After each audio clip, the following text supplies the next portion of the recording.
Assalamualaikum warahmatullahi wabarakatuh. Waalaikumsalam warahmatullahi wabarakatuh. Alhamdulillahil qail kullu nafsin dha'iqatul maut wa innama tuwaffawna ujurakum yawmal qiyamah faman zuhziha 'anil nari wa udkhilal jannata faqad faz wa mal hayatud dunya illa mata'ul ghurur. Sadaqallahul azim. Yang terhormat Sahibul Bait Ustazah Istihajarillah, Ustaz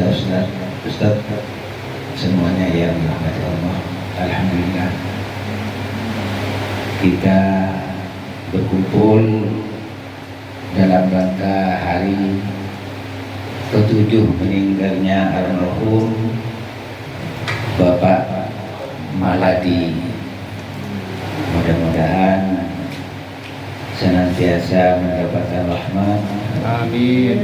maghfirah, Amin. sehingga bahagia dalam surga Allah Subhanahu wa taala. Amin. Amin ya rabbal alamin. Bapak-bapak, ibu-ibu rahimakumullah, kematian adalah ujian.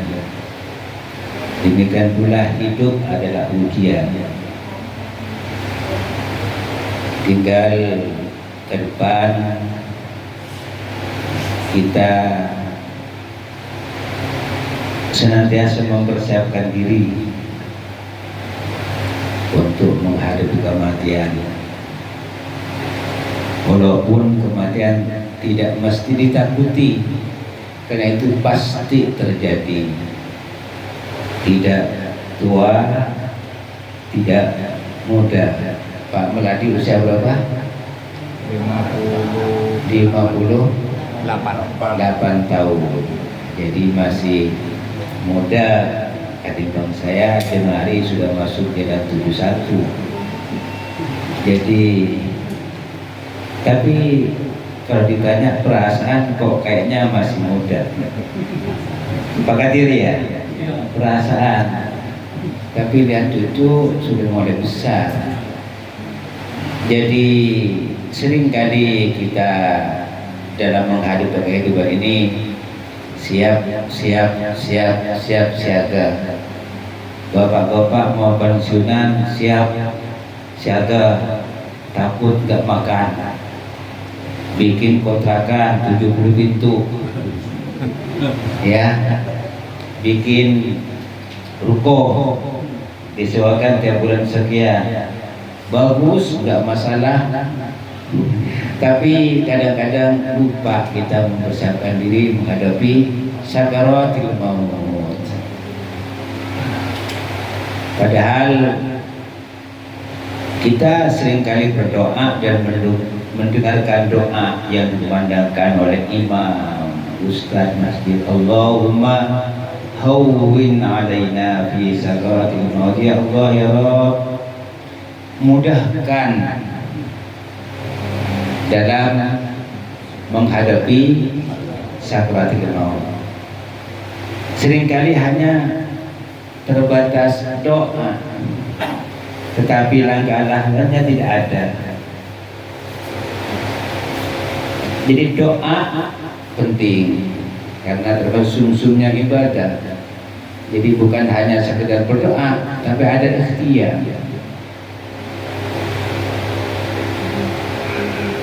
Mempersiapkan diri untuk menghadapi sakaratul maut yang berat, belum lagi menghadapi azab kubur yang seringkali kita minta agar selamat di siksa kubur. Sebenarnya singkat Allah memberikan pesan kepada kita dalam surat Fussilat yang juga sering kita dengar. Innal ladzina qalu rabbuna Allah thumma istaqamu tatanazzalu alaihimul malaikatu alla takhafu wa la tahzanu ألا تخافوا ولا تحزنوا وأبشروا بالجنة التي كنتم توعدون. Itu pesan dari Allah sederhana. Jadi menghadapi maut itu, menghadapi sakaratul maut,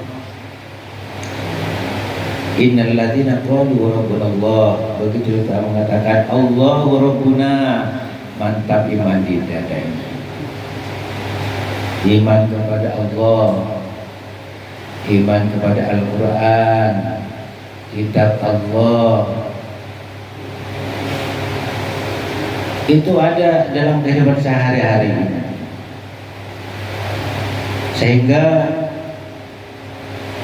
menghadapi sakaratul maut tidak ada yang ditakuti, karena kita sudah siap dengan iman yang istiqomah, agama tauhid, dan diikuti dengan amal soleh, sehingga nanti begitu masuk ke alam kubur, nanti di akhirat yaumul qiyamah tidak menjerit minta kembali ke dunia. Ya kata Allah, hatta idza jaa ahadakumul maut qala rabbi irji'un la'alli a'malu a'malan shalihan fima taraktu kalla. Jadi menjerit minta kembali ke dunia, harapannya supaya bisa beramal soleh, supaya beramal soleh, karena nggak mungkin bisa kembali lagi ke dunia. Jadi mumpung masih hidup, kata Allah, innaha kalimatun qailuha, itu hanya omong kosong saja, menjerit nggak ada makna, nggak ada arti, karena tidak mungkin kita kembali ke dunia. Mumpung masih hidup, kita banyak beramal soleh. Nah, disinilah sebenarnya kuburan yang gelap gulita, dihimpit oleh tanah. Gelap gulita bukan sebulan dua bulan, terus sampai datang hari kiamat. Apa penerangannya? Amal soleh. Apa? Sholatnya rajin, baca Al-Quran, baca sholawat, senang bersedekah. Itu mumpung masih hidup, sedekah jariah. Di sedekah jariah itu walaupun kita sudah dipanggil oleh Allah, sudah tidak bisa lagi beramal, karena amal batasnya hanya waktu hidup saja. Begitu ajal tiba, tidak ada lagi. Idza ma'atal insan inqata amaluhu illa min salasin. Kalau manusia itu sudah wafat, enggak lagi bisa beramal, tinggal nunggu doa khatib di masjid, Allahumma ighfir lahum, Allahumma ighfir lil muslimina wal muslimat wal mu'minina wal mu'minat, kata khatib itu. Termasuk yang meninggal yang muslim itu dapat doanya khatib itu yang ditunggu. Apa? Sedekatin jariah, sedekah yang pahalanya mengalir. Bawa Al-Quran ke masjid, diwakafkan. Masjid perlu dana, dibantu. Enggak perlu banyak, tapi rutin. Tiap hari 1.000 di kota masjid. Alhamdulillah sudah bisa 10.000. Kan tidak mesti 10.000, 500 rutin. Itulah amal yang paling dicintai Allah. Habul amal ila Allah adwamuhu wa in qalla, kata Rasulullah.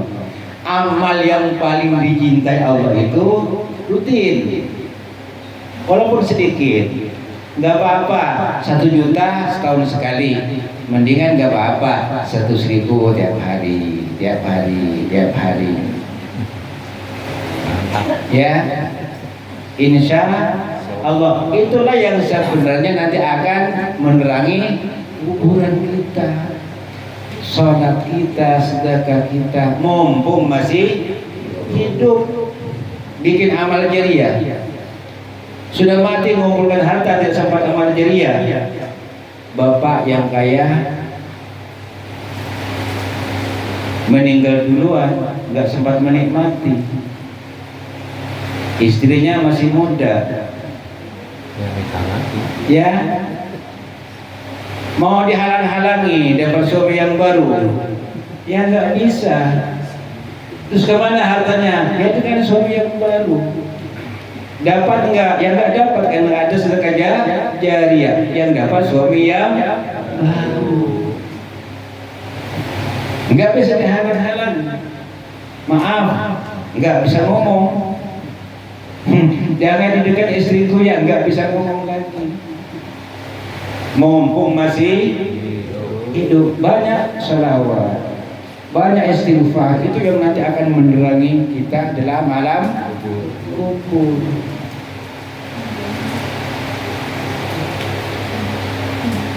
Qalu Rabbuna Allahu Rabbuna. Ada mantapnya iman, mantapnya amal soleh kita. Jadi yang ikut apa? Tadi amal soleh, ilmu yang bermanfaat, punya ilmu kita ajarkan. Mungkin kita tidak banyak punya murid, tidak punya santri, paling tidak bapak-bapak ada istri, ngajak istrinya. Yang bapaknya nggak bisa, istrinya ngajari suami, ngajari anak di rumah. Itu ilmu yang bermanfaat. Di samping mengamalkan juga diajarkan. Dengar ceramah, dengar pengajian, jangan disimpan untuk dirinya, bawa pulang ke rumah untuk keluarga. Itu untuk menerangi nanti kuburan. Bahwa nanti sholihin olah anak yang bisa mendoakan orang tua. Nah, disinilah ujian dan cobaan yang diberikan oleh Allah. Kita diberi anak, sampai di mana perjuangan kita untuk menjadikan anak kita anak yang saleh dan salihah. Ini perlu perjuangan, disamping doa orang tua. Seringkali terjadi tidak seperti yang diharapkan. Harapannya jadi anak soleh, tapi kok salah gaul, kontrol sudah, tapi kan orang tua tidak bisa mengikuti anak kemana, apa yang dikerjakan anak. Disinilah lalu perlu apa? Bekal iman, karena kita tidak bisa mengikuti anak pergi kemana tiap saat. Sehingga ketemu dengan perbuatan maksiat, dosa yang dibawa oleh temannya, dia tidak gampang terpengaruh. Kenapa? Imannya istiqomah. Makanya minta, ya Allah, jadikanlah aku dan keluargaku menjadi hamba-Mu yang istiqomah iman kami, ya Allah. Jadikan istiqomah dalam ibadah kami, ya Allah. Jadikanlah istiqomah dalam akhlak kami, ya Rabbi. Minta sama Allah, Bahkan penting ada amalan khusus. Jadi ibu-ibu, bapak-bapak buat amalan khusus setiap hari yang dijadwal. Kalau amalan khusus itu pada jadwalnya jam sekian tidak bisa lakukan, qadha. Rutin itu istiqomah. itu yang akan menerangi. Mungkin istiqomahnya apa? Enggak banyak. Subhanallah, alhamdulillah, subhanallah, alhamdulillah. 1000 kali tiap hari aku wajib. Wajibkan sama dirinya. Atau baca Al-Quran, gak usah banyak-banyak, 1 ain saja, 1 halaman saja, rutin tiap hari. Jam sekian aku kerjakan. Sehingga tidak dikalahkan dengan yang lain. Itu mesti harus aku kerjakan. Ini buat jadwal amalan-amalan yang rutin. Nah, terus habis beramal minta, ya Allah, jadikanlah anakku menjadi anak yang soleh-soleh. Bukan hanya ada ikhtiar, ada amalan yang rutin. Ini insya Allah diijabah oleh Allah Subhanahu wa Ta'ala. Tapi bukan hanya bulan Ramadan, tiap hari jadwalnya jelas. Habis subuh aku mesti ini, habis maghrib atau sebelum tidur buat jadwal rutin. Itu mempraktekkan keimanan kita dengan amal soleh. Karena yang ikut nanti ke kuburan hanya amal yang bisa ikut terus. Selainnya keluarga sampai kuburan pulang, mobil sampai kuburan pulang. Ada hartanya yang masuk ke kuburan dibawa, kain 3 lembar, paling 500.000. Selebihnya dibawa pulang. Alhamdulillah kalau hartanya digunakan untuk kebaikan. Kalau kita sudah siap siaga seperti itu, apa kata malaikat? Allah takhafu, tidak perlu takut mati.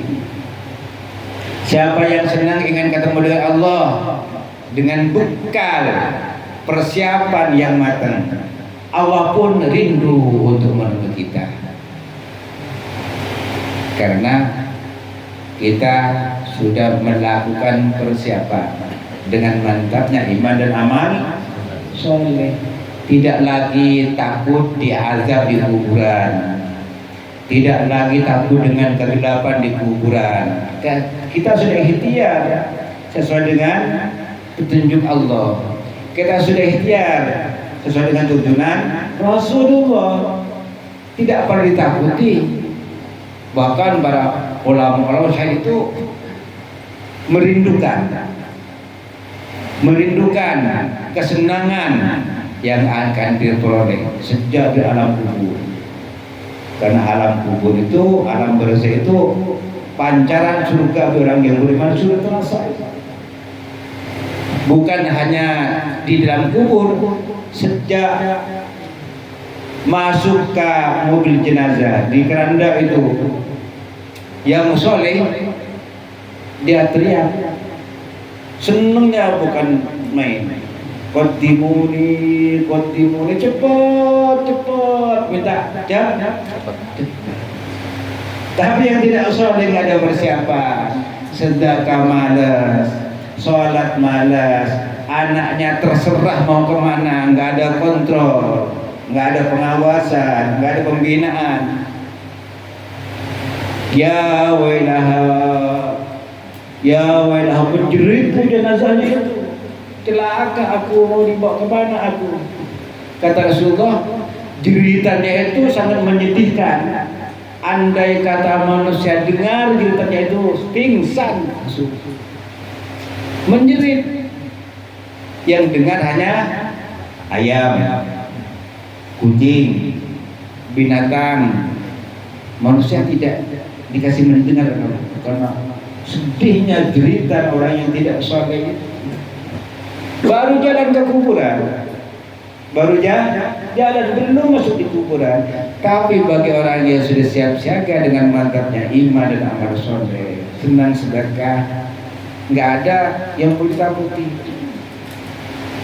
Nggak ada yang boleh takuti. Kan kematian pasti. Aku sudah ikhtiar, aku serahkan kepada Allah. Kita enak. Mau mati besok, mau nanti malam, nggak ada urusan. Tapi ada yang bilang, Ustaz, ya takut kan manusiawi. Buktinya katanya orang sakit berobat bukan karena takut, ikhtiar berobat supaya sehat bisa ibadah. Itu orang beriman. Allah takhafu wa la tahzanu, enggak perlu bersedih. Enggak perlu bersedih. Semuanya sudah dijamin oleh Allah. Takut kehilangan kaplingnya, enggak usah. Takut anaknya enggak makan, enggak usah takut, enggak sedih. Allah nahnu awliya'ukum bil hayati dunya. Allah yang menjamin, Allah yang menanggung. Tidak perlu bagaimana anak, bagaimana istri, bagaimana suami, udah terserah yang hidup. Aku dipanggil oleh Allah, sudah urusan aku dengan Allah. Yang hidup urusan yang hidup. Dia nangis tuh adik keluarga mati, yang nangis tidak perlu berlebihan. Itu ketentuan Allah. Kullu nafsin dha'iqatul maut. Semua nanti akan mati.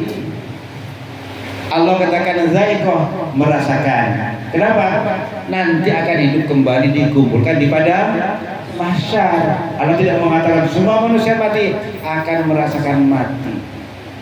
Nanti dihidupkan kembali pada mahsyar yang disebut dengan yaumal ba'si, hari ba'as.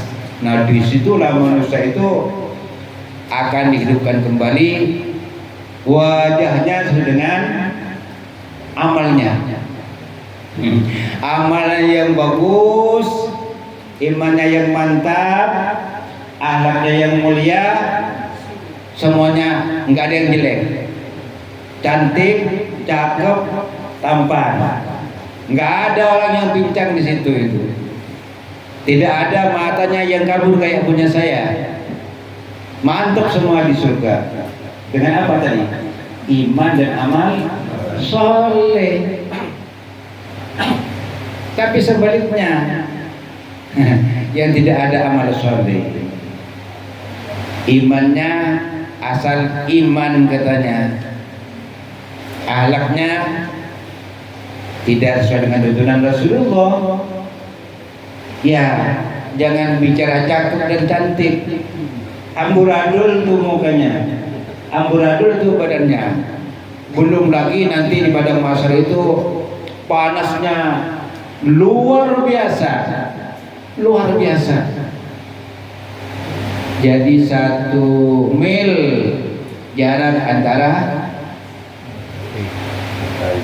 tempat di padang mahsyar dengan kita, kurang lebih 1,5 kilo, kurang lebih. Sementara di dunia Pak, jarak antara bumi dan matahari kurang lebih 91 sampai 94 juta kilometer. Bukan satu mil, 94 juta kilometer. Itu pun udah panas luar biasa, bagaimana di padang mahsyar. Makanya nanti banjir keringat. Ada yang keringatnya sampai dengkul, ada yang keringatnya sampai pusat, ada yang keringatnya sampai leher, ada keringatnya sampai ketutup kepalanya. Nah itu yang nggak ada amal saleh sama sekali itu. Panasnya luar biasa. Terus gimana supaya adem? Cari payung. Kapan carinya? Sekarang mumpung masih hidup. Payungnya apa? Ngaji, baca Al-Quran. Sehingga suasana di padang mahsyar seperti dalam ruangan yang ber-AC. Iqra'ul Quran fa innahu ya'ti yaumal qiyamah syafi'an li ashabi, kata Rasulullah. Baca Al-Quran, gak usah banyak-banyak. 1 juz setiap hari cukup. Nggak sanggup setengah juz, nggak sanggup setengah halaman, nggak sanggup 1 ayat. Satu ayat pun tidak sanggup, keterlaluan gitu. Sebagaimana Nabi Muhammad bilang iman sama Al-Quran, satu ayat pun nggak dibaca tiap hari. Jujur saja, aku iman gak sama Allah, aku iman gak sama Al-Quran, kok ayatnya nggak pernah dibaca. Nanti bacanya tadarusan Ramadan saja. Nah di sini, jika ingin adem daripada masyar, banyak baca Al-Quran, banyak zikir, istighfar, subhanallah, alhamdulillah, subhanallah bihamdi, ringan, subhanallah bihamdi, subhanallah bihamdi, baca 1000 kali. Sepertiga malam minta sama Allah, kata Rasulullah itu kalimat yang ringan tapi pahalanya berat luar biasa, tapi istiqomah. Jadi amalan rutin yang kita pegang mesti ada.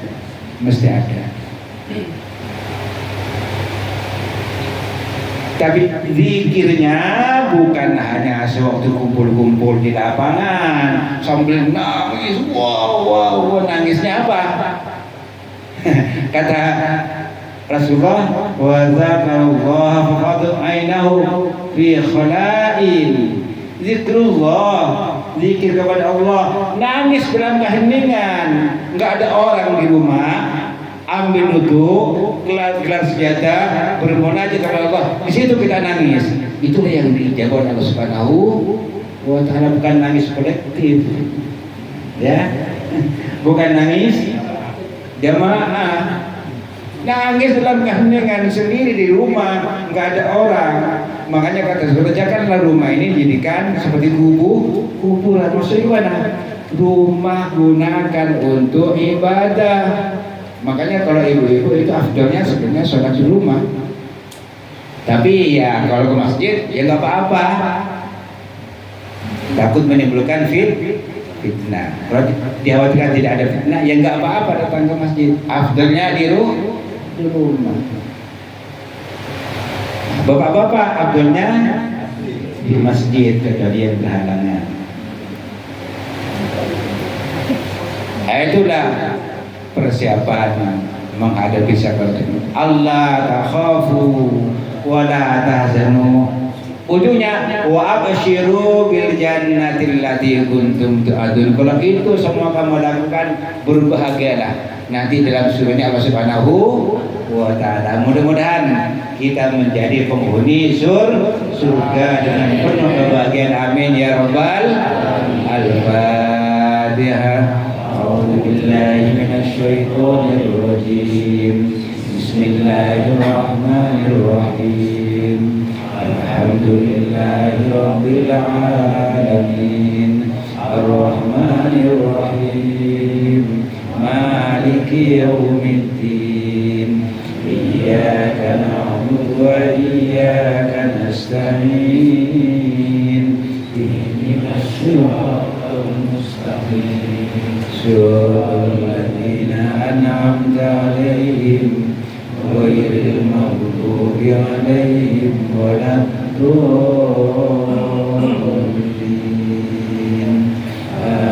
آمين. بسم الله الرحمن الرحيم. الحمد لله رب العالمين.